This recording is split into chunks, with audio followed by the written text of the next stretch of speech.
अस्सलाम वालेकुम रहमतुल्लाहि व बरकातुहू। पीएम मोदी जिस इलाके से एमपी बने हैं, पार्लियामेंट में पहुंचे हैं बनारस, वहां उनके साथ कुछ ऐसा हो गया जिसको सुनकर यकीनन आप भी हैरत ज़दा हो जाएंगे। पूरी खबर तफसील से बताएंगे। नाज़रीन, आज 19 जून 2024 बरोज़ बुध कांग्रेस के बड़े लीडर राहुल गांधी का जन्मदिन उनके चाहने वालों ने पूरी ज़ोर व शोर के साथ मनाया है और इसी सिलसिले में कूलर्स भी उनकी तरफ से बांटे गए हैं।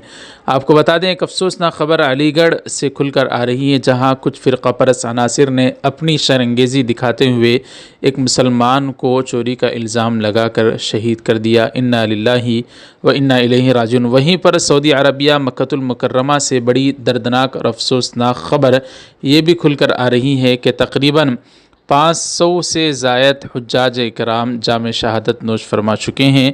इन्ना लिल्लाहि व इन्ना इलैहि राजिऊन। क्या उसकी वजूहात हैं वो ख़बर तो सामने नहीं आई है। बहरहाल जो भी हो, ये इतना दर्दनाक ख़बर है कि हम दुआ करते हैं अल्लाह ताला तमाम की मग़फ़िरत फ़रमाए, दर्जात को बुलंद फ़रमाए।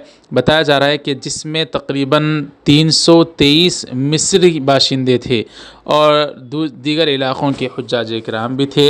अल्लाह ताला सब की मग़फ़िरत फ़रमाए। नाज़रीन इकराम, आपको बता दें, मोदी वाराणसी यानी बनारस पहुँचे हैं, जहाँ 1.5 लाख वोटों की ज़्यादती के साथ वो जीत हासिल कर चुके हैं।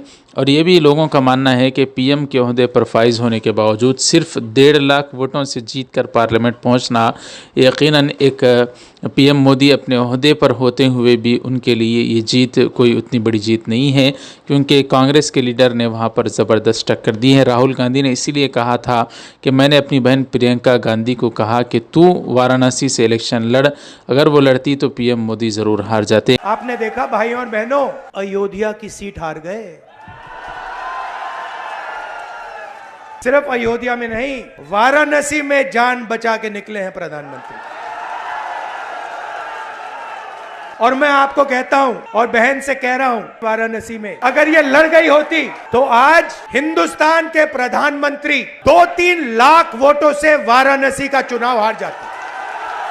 आपने बहरहाल दोस्तों, जिस इलाके पर जो जीते हैं वहाँ वो पहुँचे थे, तो जब वो कार से वो पहुँच रहे थे तो किसी ने उनकी कार पर चप्पल फेंक दिया। इस तरह की खबर सोशल मीडिया पर, ट्विटर पर वायरल है। आप हजरात इन सारी खबरों पर क्या राय रखते हैं, कमेंट करके ज़रूर बताएं।